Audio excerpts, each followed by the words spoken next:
We Got This Africa is an April Communications production with support from Kaiser. Proudly brought to you by Fritol. Fritol, you deserve a life of goodness.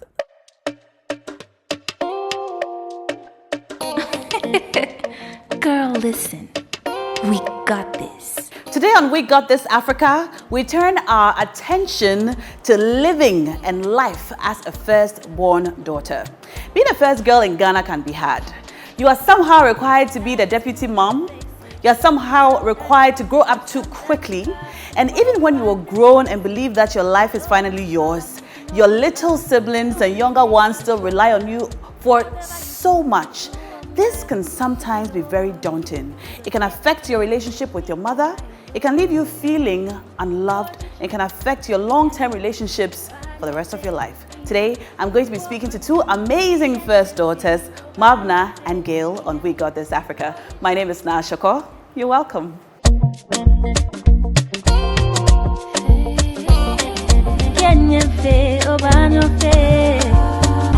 got this.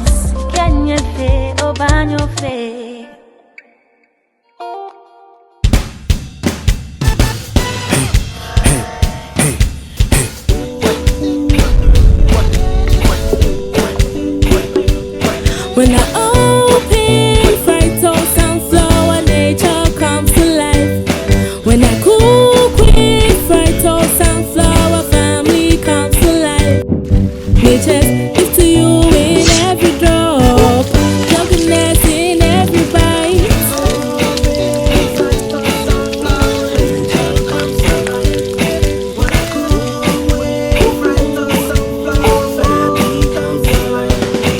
Nature is to you in every drop, drunkenness in every bite. Just give to you in every draw. Feels great to have a hearty, healthy family. Fritol sunflower cooking oil, also cholesterol free for tasty, healthy meals. Love your food, love your life. This advertisement has been vetted and approved by the FDA.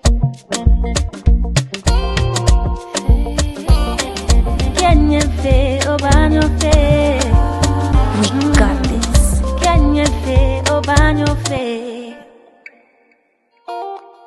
Are you a firstborn daughter? Do you have challenges, or did you have challenges growing up? Were you required to take care of your younger siblings even as a child? Did you find that you had to grow up too quickly because, well, mom and dad go out and you have to step in? How's your life right now? How are you feeling? Has this affected you in any way? Mabna and Gail are here to join us have this conversation. Hi, ladies. Hi. How are you doing? Very good. So I'm a second born, right? I have an older sister. I've never had this conversation with her. And just meeting you guys and having our pre-conversations earlier, I just opened my mind to so many things that I never thought about as a person. So tell me, are there things we need to know about the lives of firstborn daughters that we don't avert our minds to? I'll start with you, Gail. I think so, and I like the fact that you said you never even thought about it. We never talk about it, actually.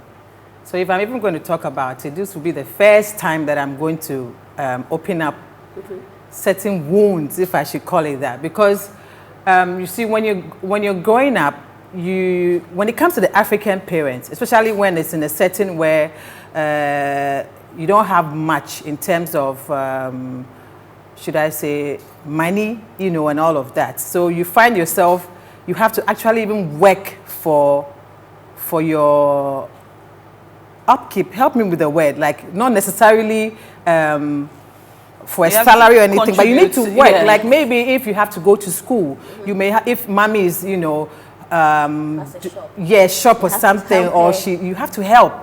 It just goes without saying. You are not asked anything, and when they are late for school, nobody really cares. Did you have that? Yes, I had that. My story was like I went to Nigeria as a baby, so I didn't go by myself, obviously. I went with my parents. I was a baby at that time, and then my daddy had a job in. He was a surgeon.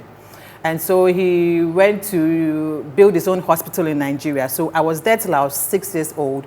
So at that time, my dad was doing really well. So we lived a life of affluence, you know, You know, we lack nothing. You know, they'll drop you at school, pick you up at school, and everything. Then suddenly, when I was 6, I found myself in Ghana, in a family home. So there was a complete turnaround, like a complete switch. So here I am, you know, nothing.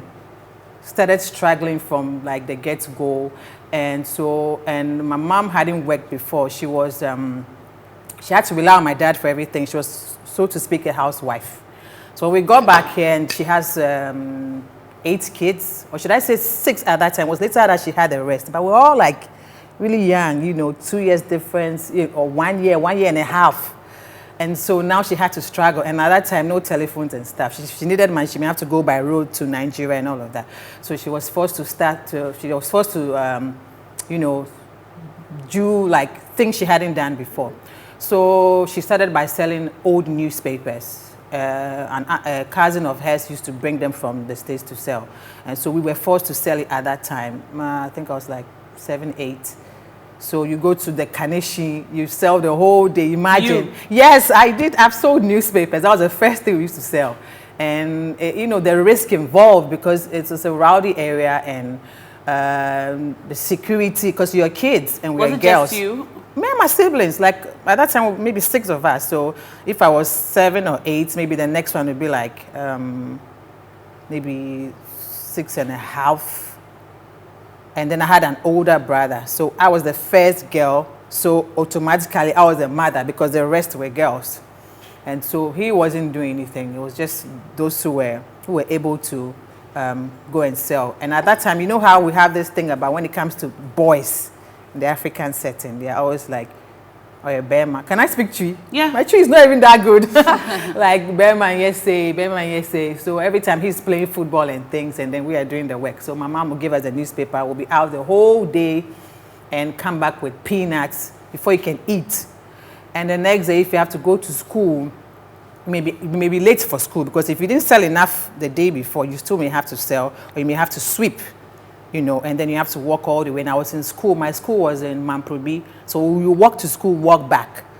So at that point, you realize that you have to grow up so quickly, so you're not able to be a child, like us in play and things like that, because you are taking up a role of a mother, and then you have other siblings as well. You have to look out for them. Did you have to bathe them? Yes, because sometimes when my mommy is not around, maybe she's gone for like to go get money from my dad or something, I had to take over. So I've had to even change diapers and stuff. At 7? Yes, when I was even 8, I had to go and babysit my cousin. I was 8.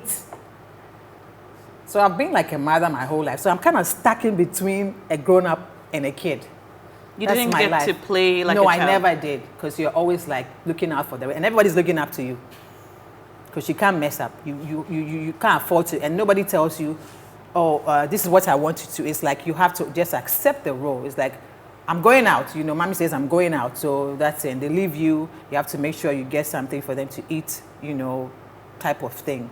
And so it was really stressful. Even at that age, your mind is not developed enough to process what's happening, but you're just there. Yeah. And there's no communication. Nobody tells you, hey, this is what I want you to do. It's like, you just hey, have to figure it out. That's it.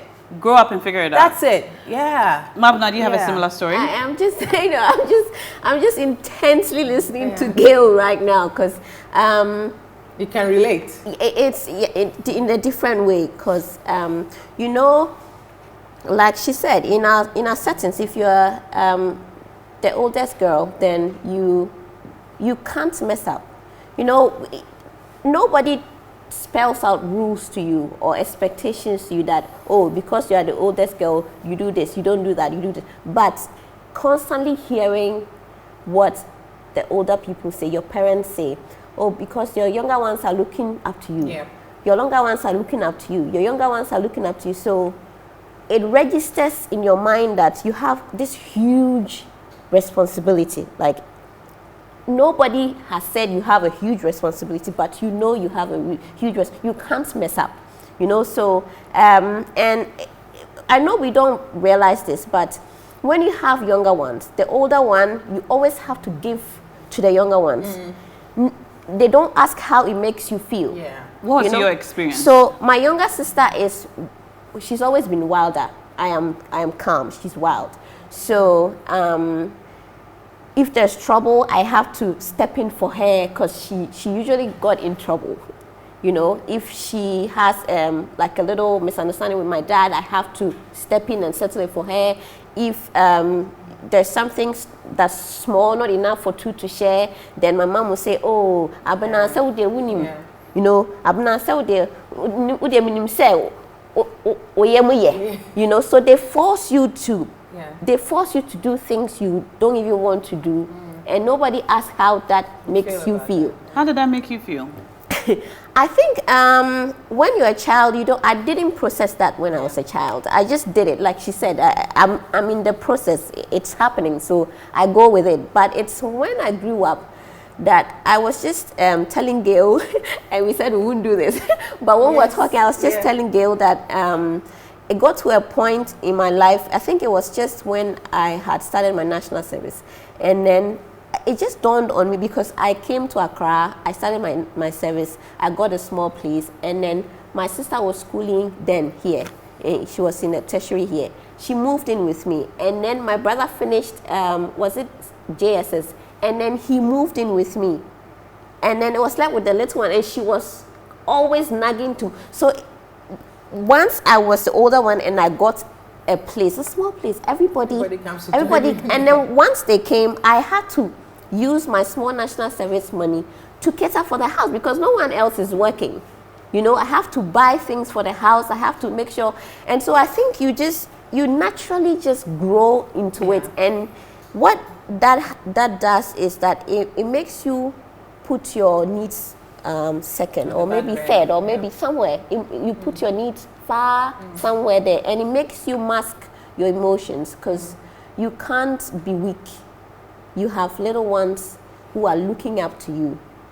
I didn't choose to let them look up to me. I was told over and over that they are looking up to me, so I have to be strong for them. You get what I mean? So and I was saying that the day that I realized that it was my responsibility, it really hit me hard. It's like my siblings are actually in my care. Yes. You know, like my dad or my mom will call and then they will ask me, oh, how is this one? How is that one? Are they okay? They will ask me if they are okay. Sort of meaning that they've given them to me. They are in my care. But nobody sat me down and said, okay, so this one is in your care, that one is in your care, this is what you're supposed to do, this is what you're supposed to do. Were there times when you couldn't provide for them and you felt like... Were there times? It still happens. Yeah. It still happens. Yeah, it still happens. Even your siblings look up to you to provide for them? They do, because like she said about you have that that cloak of always providing. Giving, and yes, they see you as you can always sort it. Right, yes. Whether you can or not, they know, hey, when I reach out to my big sister, she'll take care of it. So gradually you find yourself even promising things that you don't even know how you can even, provide. Yes, but because you don't want them to see that, hey, I can't get it for them. So the day that I don't know, and the day that you actually need help, or you are down, you can't reach out to them. Why? That's what I'm saying. Because they'll be like, are you? Yeah, I don't even know if they even say it. That's what I'm saying. We don't even talk about this. Yes, this is the first time I'm talking about it. They don't even tell you. To realize how heavy it is. Nobody will come to you. None of your little ones will come to you and say, oh, I don't think you have needs. But you accept that they think. I think it's subconscious, it's hard. right? You see, when to talk about it, it's even difficult because you've accepted it. When you have personal troubles, do you ever reach out to your siblings? Because you look like, but you're always solving our issues. So you're like a robot. You're always there for everybody. But when you look back, you realize nobody was there for me. There are times you just need somebody to be there for you, and nobody has time. And it really hurts. You feel the same way? Yeah. The thing is, I feel it differently, but it's the same thing. I know that my sister will listen to me if I call her today. She always has ear to listen to me. But will I call her? That's the thing. Will I talk to her? Will I be vulnerable? That's the word, vulnerable. To her, because she has And it's not just my mom. My sister I will talk to her and she'll say, oh, Mom, I'm so thankful for you. You know, you are a very good big sister. So it puts you in a certain box, you see. So then when I have challenges, and I probably just need someone to talk to, not someone to give me solutions, just talk to. It's very difficult to break it down. I might even pick up a phone, talk to her, but I will probably just brush on the surfaces, make it very light, make light of a very disturbing issue, because I feel maybe subconsciously that she can't handle my issues because I'm the one who handles her issues. You get what I mean? I get what you mean. Do you get to talk to your sister about things, your elder sister about things that really bothers her? Does she tell you? No, she doesn't. But do you tell her things that bother you? Yeah, I get it. No, I don't think my sister has ever called me to say anything. Now you see. But do you do that? Every day. But we don't think about it, but then it's happening. Yeah. But it's happening. My younger sister, who is 10 years younger than me, can just easily send me. Yeah. Pick this up for me. Pick this, but I can't send it. She won't go. Really? Yeah, because they've been spoiled rotten, the younger ones. Like she was saying that everything, when they're sharing stuff and there's like 2, and we are 5, oh, you know what, just give it to them. So they are selfish, if I should use that way. So they're all about receiving. Unconsciously, yeah. Yes, you're all about receiving. Yeah, now that you think about when it, you think about it, then you realize that, yes. Don't you think your sister has had issues just the same way as you have? You know, so I think my life is a little different because after I left home for secondary school, I've never really been home full time. So after I went to secondary school, I came back from secondary school and went to I went to the boarding house. So I was gone for 3 years. Yeah. My sister did not go to the boarding house. So she was home during secondary school, so we were with her. But I went out to secondary school in another region. And when I came back, I went off to university. When I came back, I went off to law school. So I've sort of had to be away.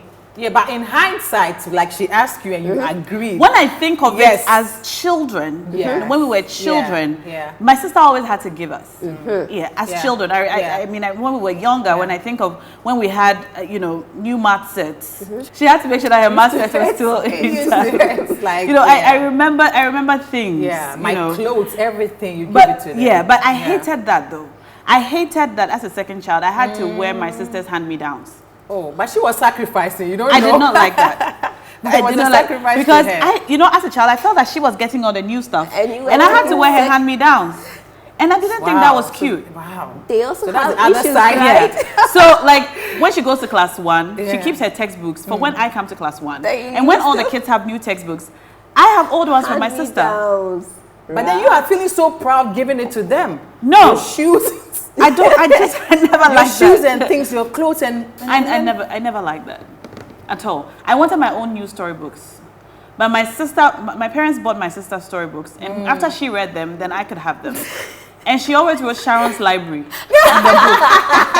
I never had any storybooks with my name in them. So it wasn't completely yours. No, until I got to JHS and I got pocket money for school, and I could save to buy my own Goosebumps. I go to EPP Books and go and buy my Goosebumps. So then I realized that I didn't even like the kind of books my sister read, because my sister always read Sweet Valley High and all these romantic stories. And I liked scary books like Goosebumps and Harry Potter. So when I could save up to buy my own books, I realized I found my own path away from my sisters, because before that, I was just living in her shadow. Yes, But when you're growing up, every decision is made for you, sort of. When you're growing up, like whatever the parents decide, like they were giving you their hand-me-downs, they decide, okay, give it to her.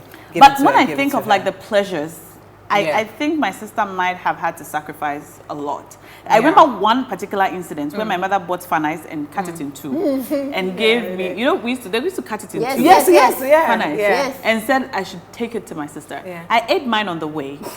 And when I entered the room, my sister was there. I remember she was there with her classes, Saturday classes teacher. And she said, "Oh, Coco."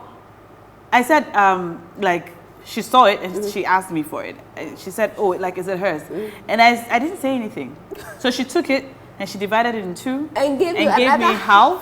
and she took the other half. In fact, she gave me more.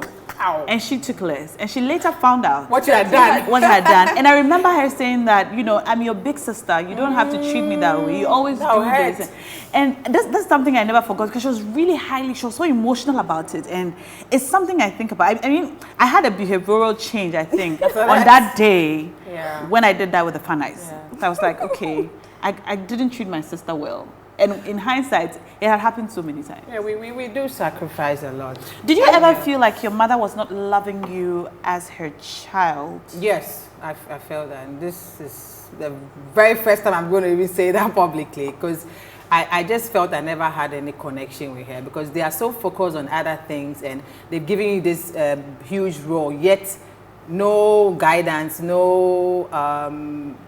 you know, yes, to help you to handle it, you know. And it's like, I think it's when they're having their own frustrations with their own relationships and then you get to suffer for it. So it's like, and nobody cares to explain everything to you because they think you are too young to understand. But you're experiencing it, you are going through it, and they don't talk to you. You know, one thing I realized about African parents, they don't really talk to you. They might order you around, go and do this, do that, but there's nothing like, how do you feel about it? Will you be able to do it? It's like, go and do it and that's it. And if you don't do it, you get spanked, you know, and then you're feeling guilty, you're feeling like it's your fault, and the same person who hurt you, you still cannot, you wish that same person will also be the same person to console you. Because who else are you going to go to at that time growing up? It's your mom that you know, because like she brought you into this world and you Were you close to your mom? It's very difficult to explain. I talk to her and everything, but if I have a very down moment, this is not the person I'll go to. This is the first time I'm saying that. It's really been a very difficult topic because people have this perception about parents, like they just give you that noun, parents, but they don't realize that they are human beings as well. They can mess up, they can make mistakes. And the African parent doesn't know about apologizing, even when they mess up. Okay, I'm sorry. They tell you don't do this, but they'll be doing it. And you dare not like say, hey, you two, you did this, or Charlie, you get a slap or something. So you know what I mean? It's heavy. I think it's one of those things that we never really avert our minds to. Being a firstborn daughter can be very daunting. If you're watching us and you're a firstborn, can you relate? If you are a mother or a parent, a father, and you have a firstborn daughter, do you find that you keep asking her to do things that you need to do? Have you made her the deputy mother? Just think on that. We'll be right back. We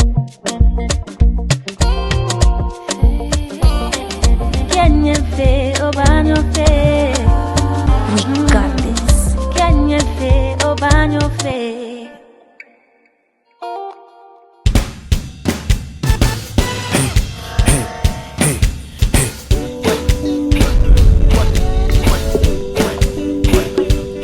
When I open fried toast and flour, nature comes to life. When I cook with fried toast and flour, family comes to life. Nature gives to you in every drop, drunkenness in every bite.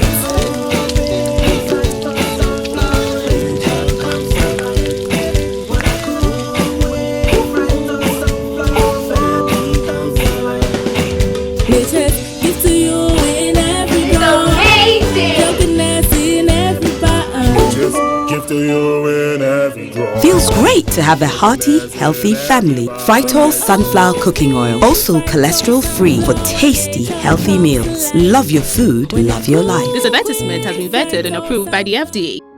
Kaiser Intelligence System is that magical experience in our lapel range. And it's got a TFT touch control system in this extractor, an induction hot plate with a tempered glass surface powered by the world premium Shot Siran. Shock resistant, and it comes with its grill plates. Every space of this induction hob can cook, and we call it the free zone. Just touch to control the extractor fan speed. The power slide on the induction hob gives you the freedom to regulate its power to your desire. Magically powerful in extracting heat, smoke, and harmful odors without being a noisy nuisance in your cooking space. And because we care, the induction hob has a safety guard and child lock function. Now, look at that food. Kaiser, knows how to bring the best in every cook. Kaiser, power in action. We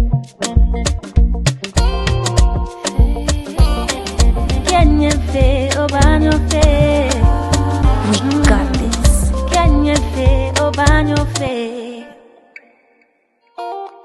When you have a first child, it's all fun and beautiful until the second one comes along. And then you'd have to, just move some of the love and the affection to the second one. And sometimes you just might move all of it, leaving the first one feeling unloved. Today I'm talking to two firstborn daughters. Mabna, did you ever feel emotionally affected by perhaps the love and attention that your younger siblings were getting? It's weird, but I felt all the love. I definitely felt all the love because I was everything my sister wasn't. Like my sister will face my dad square. I will not, I am the calm one. She's the all over the place one. But I realized that even in that situation, I still had to wall up for her, sort of be between her and whatever trouble she was in. I always had to be there to neutralize whatever tension or whatever was created by. And I realized that it's only when now that I'm older that I realized that it's made me blank out my emotions. Like I can take so much, I can take a lot. So before I will react, then there's just no more room to take anymore. Like I trivialize my hurts, my pains, whatever emotion I'm feeling. I'm supposed to have it in check. I don't know if you get what I mean. Like I keep my emotions in check. So even if it's pain, I will go through. I don't know how to share, how to be vulnerable to other people. It's very difficult for me to trust my vulnerability with people. So you have to really work your way for me to finally let it down with you. And it's just a few. I can't even count on one hand how many people I am vulnerable. I'm vulnerable. Not even my mom. Because my mom didn't show me vulnerability. She was the one she was the voice of reason. She was the house of nice emotions. You could never tell from my mother's face or her reactions what she was going through. She was always giving us positive vibes. But, as we grew up, we realized that sometimes there's tension at home. But she's not the one, you can't see tension in her face. You always see it with the other parent. And I sort of inherited that. So you can never tell what's going on with me unless I let you know that this is what's happening with me. I will battle it with myself here. I will war with myself, go through it, motivate myself, push myself up until I am out of it. And then I'm back to myself. That sounds like a lot. Yes, it is. It is. It is. It's a lot. It's a lot. So my husband is always at it with me. He's like, why you don't?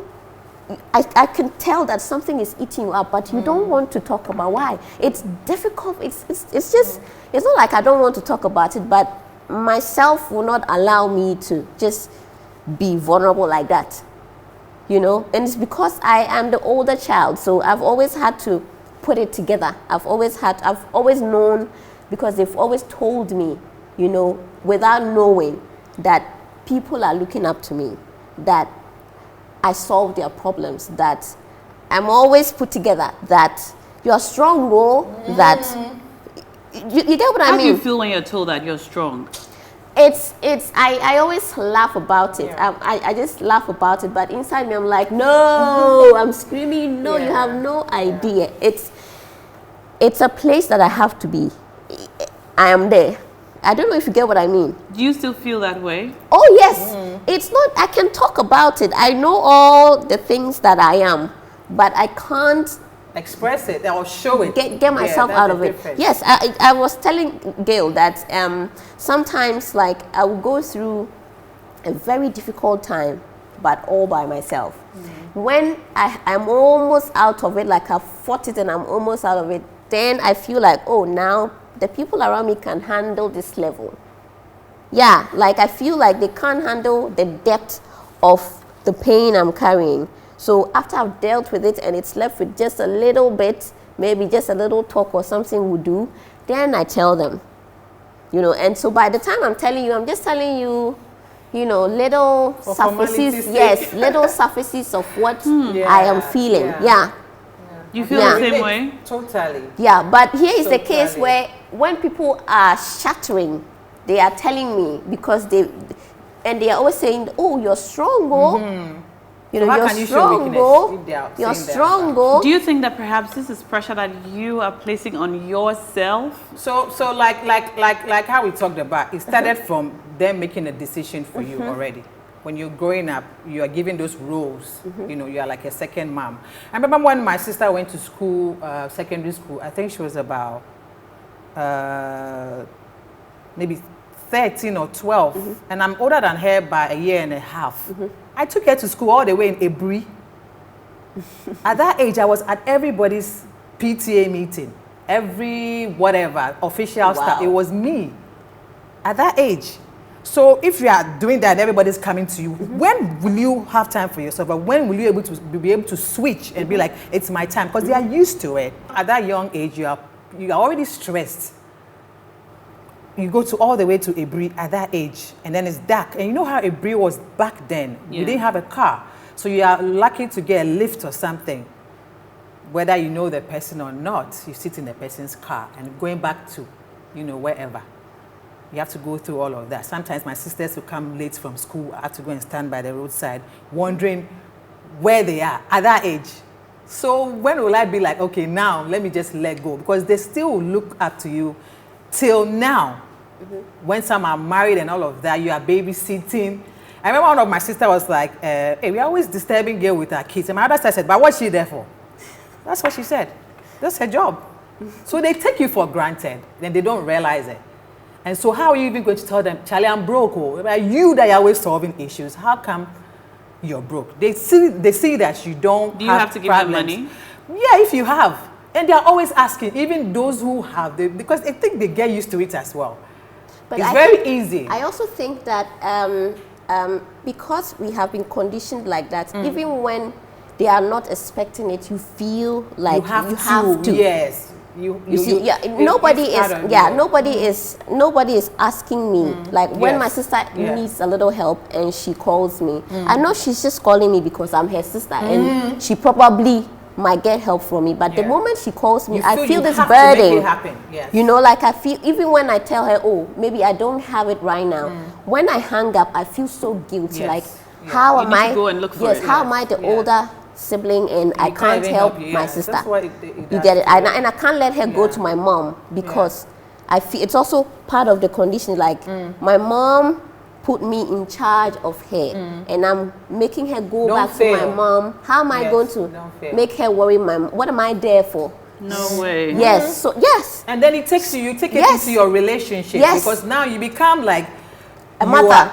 You want to be needed because that's all you're there for, to solve, put out fires and stuff. How are your relationships? Charlie.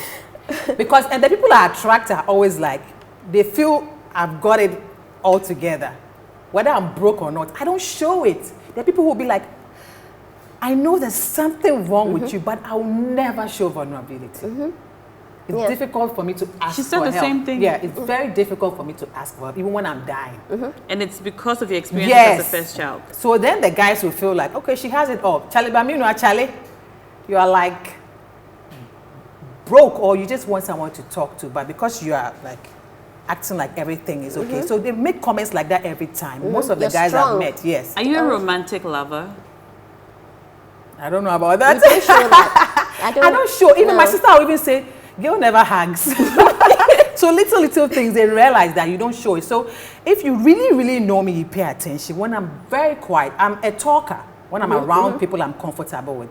But when I don't talk, and you really know me, you knew there's something bothering me. But you ask, I will not tell you, but at least deep down, I'm happy that, at least they realize there's something. I want somebody to also know that, hey, Me too, I'm a person.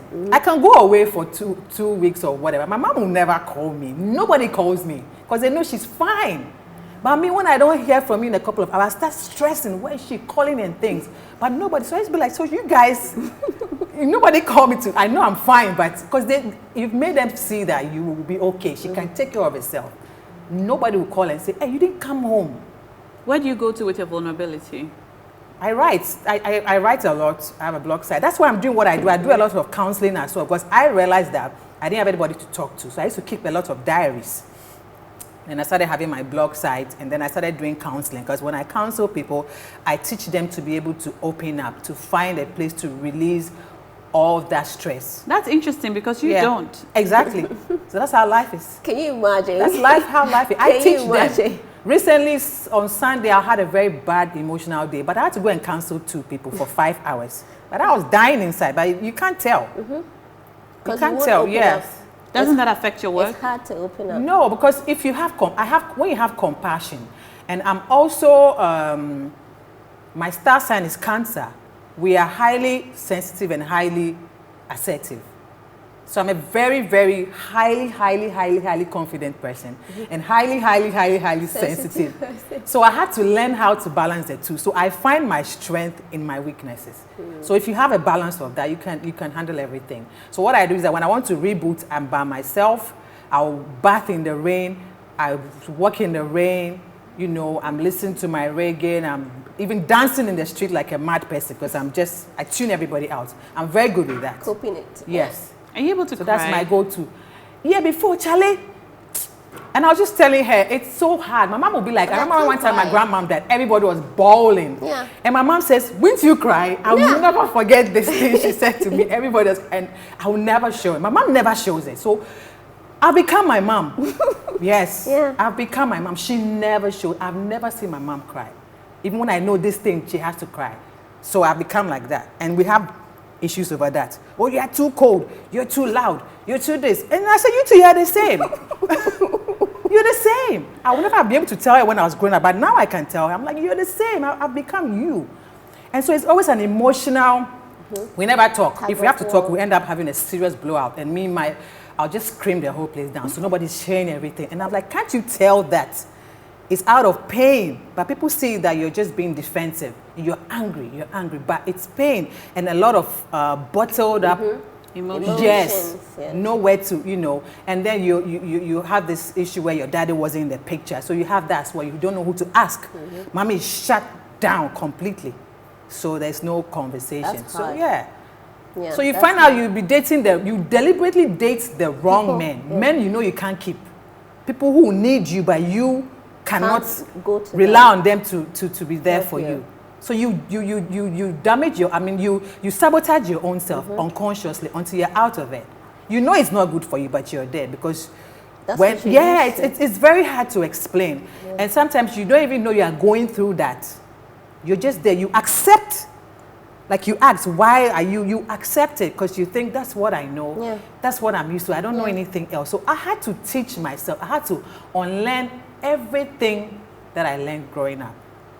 That is why I'm good at what I do. We both had different upbringings, but we are saying the same thing. There's a lot of pain when it comes to the African. It's still similar. I recently used the word abuse because I feel like most of the parents abuse their kids. Unknowingly. Yes, unknowingly.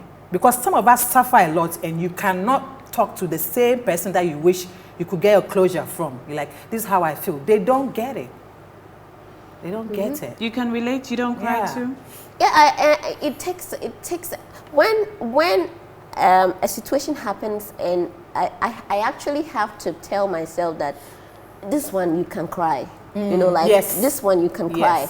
And then I even dictate for myself how much crying I should do. Like why are you enough? Why are you all over the place? Like why are you like this? Yes, you know, you're not. You shouldn't be like that. You. Yeah. Like I should. So there's another me that I talk to. Like when I'm going through issues, this is what. Then myself will tell myself, oh, but you can handle it. You have done it before. See, but you really need to tell somebody. It's okay. Who are you going to tell? They all come to you. So who are you going to tell? Tell your mom. Leave my mom alone. Let her be. Tell your dad. It's okay. You can handle it until I have gone through it. And then I would tell you just, little bits of it. So you might probably think at the point when I'm telling you, all the answers you're giving me, they're useless to me because you're not Been there, done that. Yeah, you're not in the pain place. It's done. Yeah, you think you're helping me, but you really are not. But I realized that talking helps. Talking helps. When someone pushes me, which is usually my husband, pushes me till I'm like, okay, this is what's bothering me, which I won't even tell it all. I realized that after talking, I feel much better. But then I ask myself, why am I not able to do this talking thing? Like, why am I not able to tell people what I'm going through when I'm going through it? Why do I want to do it all by myself? But I always do it all by myself. And it makes you swallow a lot. You tolerate a lot. And so when one day some little thing just triggers you and you explode, they're like, but you this little thing, why? And then they'll be like, you're always angry. So you can't even express yourself like exactly how I feel. And it makes you feel guilty. Yeah, you feel guilty after you explode. You're like, why did I even do that? Because they didn't get it. I remember one time when my cousin passed away, and we went for the funeral in Kufuor. On the way, everybody was fine. Everybody was being, hard and everything. So when we got to the house, as soon as the taxi parked, and then I saw the obituary, I just broke down the car, which is something I never do because she was somebody I was really close to. So I started bawling like Charlie terribly, and they all got out of the car. I was like, you wouldn't even pat me on the back or anything. I'm sure they would be like, I'm being fake because nobody sees you show any emotion. So later I even regretted. But I was in pain. Yeah, we feel I think we feel guilty to show vulnerability. It makes you be like a robot, but you're suffering within. Yeah. Look at now, looking at us like I'm just looking and this is the first time I'm really talking about it like that. So then when you realize that I'm even opening up like this. Gail is talking about is connecting to me so easily because we haven't had this conversation. I've not even had a conversation with her like this before. Do you think about it though? You haven't talked about it till now, but do you think about it? Do you have these? Do you sometimes think, you know what, I'm feeling this way because as a child I didn't get the love and attention a child should get because I was busy trying to be a strong child. You see, you can't have like that blanket statement and like that is why, because you can't really tell. Because when you're growing up, there's so many things that you pass through. Friends disappoint you, boyfriends and everything. So you can only feel so sad when maybe you had a major disappointment, maybe a breakup. Then sometimes, when I'm down, I always remember my dad, though he's passed. I didn't really know him for that long, but anytime something bad happens, I just think about him. You see that moment, but I won't do that because I didn't have many memories with him. But when I'm in pain, so like that's when I remember that, oh, I wish he was there. Oh, I wish I could tell my mom, but not like all the time. Like you're like, oh, I wish I need to. I wish you, because you still go through it like that. You take it in your stride. Like it's life. You're like, oh well, because there are days you're happy there, and me, I've mastered a way of like trying to deal with whatever I go through. But then there'll be times when something will hit you, and then you wish at that moment, oh, I could talk to somebody, but then you realize sometimes I could go through my phone and I'm like, there's nobody, because now it makes me like very suspicious of people. So then the trust thing, I can't really like open up completely. Yeah. Because then you're like, what can I even do? Because I've been doing things by myself, and if I tell you, you may not be able to help me. But then, like she said, when you finally decide to talk to somebody and you shed a few tears in front of the person, you're like, wow, I feel relieved. Because I've had a couple of those moments where, with a couple of maybe my relationships where I broke down because I was really having a bad day, and then they would just listen. Yeah, and you're okay. And you'd be like, so why did I do this? But then you see, some of the things we do in life is not about thinking about it. It's about when something happens. That's when. It's like when you're there, if you're not hungry, you don't. It's only when like you are hungry, then you be like, oh, I wish I want to eat this. But if you're not hungry, you put food in front of me, and there's no appetite, I won't eat. So it's something that has to trigger that for you to Yeah. be like, I want to do this. So you can't just sit there and say, I want to go and talk to this person. Something has to hit you and you're like, there are times when you have those moments where everything just hits you all over. Yeah. And you really moments, yeah. And unfortunately, every time I've been in a very bad place, I am screaming inside for help. Like, can't anybody notice that I need help? Like someone should just pat my back. That's just or hug you or something. Do something. Let me know that you are there. Yeah. But when I'm out of it, then I'm like, but they can't just look at you, Mabena, they can't just look at you and know that they're not mind readers. you are in trouble. You have to tell Open your them. mouth. So then I end up venting. My husband has had to Be at the receiving end because every time and it's not like he'll be mentioning it. Why you're moody? You don't look okay. Are you okay? Are you okay? And my answer is automatic. I'm okay. I'm okay. I'm fine. This is something I've learned, that every time someone says I'm okay, they are not. Ask them again. Yeah. Yes. And ask them again and tell them this time I'm really asking you. Yeah. Really how are you doing? Yeah. Anyway, at the start of this conversation, I thought we'll be laughing a lot and doing a lot of throwbacks, but as we go, it's getting heavier and more complicated. And if you feel the same way that Gail or Mabna feels, I'm sorry. On behalf of all the younger siblings, we are sorry. Please stay tuned. You're watching We Got This Africa.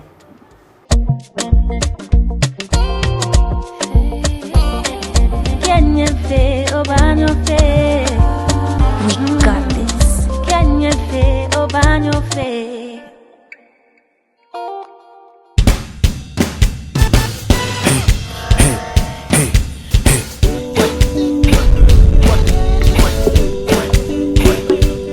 When I open fried toast and flour, nature comes to life. When I cook with fried toast and flour, family comes to life. Nature gives to you in every drop, drunkenness in every bite.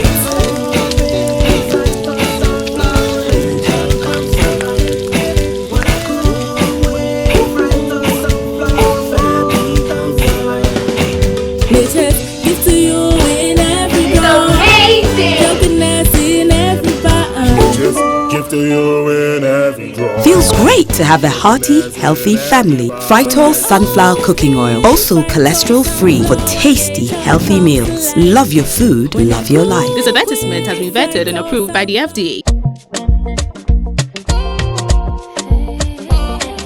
Can you feel over your face?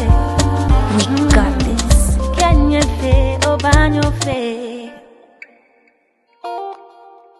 And as we wrap up this conversation, I really do hope that if you're a mom and you're watching, you'd learn from the experiences of our firstborn daughters and not put so much of a burden on your firstborn children. Mabna and Gail, how are you healing from all of these, I don't know, all of this weight that you might be carrying? I wonder if I can use the word healing, because if you have malaria and you're still in a mosquito-infested area, will you get cured? Because my people are still alive, so I still have a relationship with them. Some are even having kids and things, like I said, so you are babysitting and things. So it's the same. But for me, what I do, which is what I said, that I keep to myself a lot. I write a lot because it made me write a lot. So I'm really good with that, and hoping to write a book as well. And then I found myself teaching people to learn how to open up. Even if it's not to people, but you can have a diary and write about it, get to know yourself, and unlearn all the things that people made. You know, life has programmed us to be in a certain way. And so if you get to find out who you really are and you don't really care what anybody thinks, that also helps. And then you don't feel like you have to need approval from other people. So I've learned that as well. And then I found myself on a path of counseling people, and people reach out to me a lot, and for this same reason, because I always look like I'm put together and I'm able to give sound advice. You understand? So people reach out to me a lot, so many people. And as soon as I talk to them for the first time, they're like, wow. They're like, wow, you've given me so much hope. So talking to them as well is therapeutic for me. When I talk to them, I also learn from them. So heal. So that's what I How about you? So that's it. I am rather seeking help. I'm getting counseling. So I'm talking to a psychologist to just help me through the things I have noticed myself but cannot change, and to just find ways of dealing with them or how to face them, you know, when it happens, the moment when it's happening, how to face it and do what I'm supposed to do to relieve myself of this self-inflicted, non-self-inflicted problem. And I'm also consciously looking out for my first child. You know, even though he's a male, I'm consciously not always telling him to give whatever he has to the younger one, and to always make room for the, you know, be the carpet for the younger one to walk on. I'm really consciously working on that, because I know that whether male or female, we can still make them go through what I am going through now, and I don't want him to go through that, because I realize he's also very caring and very, you know, will easily give to, and the other one will gladly take. Yeah. So I'm also trying to, you know, use my experiences to consciously walk. I'm walking through my life through his. I don't know if you get what I mean. Yes, I'm trying to get my healing by consciously not doing certain things. Yeah. Well, that's very important. Yeah. How would you advise parents watching us who are maybe doing the same thing that our parents did to their first children? You see, I think they do it unconsciously, so I don't think it's like they deliberately want to like divide their kids. Because you know those things they do, it brings divide among their kids. Because some of the siblings will be like, why is this one getting everything, I'm not getting it? Like you were saying you hated when your sister stuff. But nobody knows, because they don't discuss it amongst each other. So I think parents should, you know, have that balance. If one kid is more brilliant than the other, still love them equally. Don't be like, you're a blockhead, you are more beautiful, you are more this. Sometimes it even affects you growing up, because your parents said what they said. You are a blockhead. So you tend to resent the one who is more favored, and parents do that a lot. It's difficult because you respond to energy. So of course, if you have a kid who is more calm, like yours was, they'll want to go there. And if I'm the loud one, you're always screaming, maybe they wouldn't know how to handle you. So unconsciously, they also do that and be like, choose the calmer one. But they should try, because as a parent, that's your job. You didn't ask me, do we want to come into this world? You didn't ask me, I found myself here. So you have to take up that role because you asked for it. You have to make sacrifices as a parent, you know. I've learned so much from talking to you ladies. Thank you so much for coming and for sharing, and especially because you're talking about this for the very first time. I don't take it for granted at all. I really appreciate it, and I hope that you've all learned something from today's episode. Thank you for watching. My name is Ashorkor, and this has been We've Got This Africa. Life is full of faces. Sometimes it's good, sometimes it's bad. While we run this race, although it's far. And this is our Frital moment. Frital, you deserve a life of goodness. Gail, what's a life of goodness for you? Well, great sex, I think, I'll drink to that. Barbara, what's a life of goodness for you? A life of goodness for me is relaxing at the end of the day when the house is quiet and everybody else is snoring, and it's just me in my thoughts. That's a life of goodness right there. You know what? Right there. I tap into this goodness tonight because I tell you. You need it.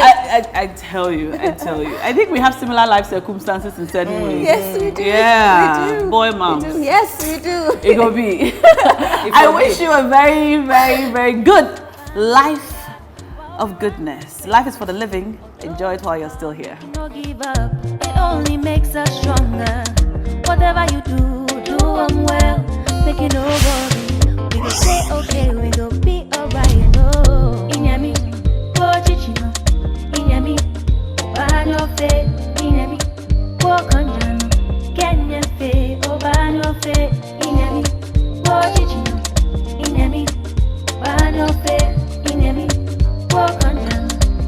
Kenyefe, Obanofe. Kenyefe, Obanofe. Kenyefe, Obanofe. Kenyefe, Obanofe. We got this. Kenyefe, Obanofe.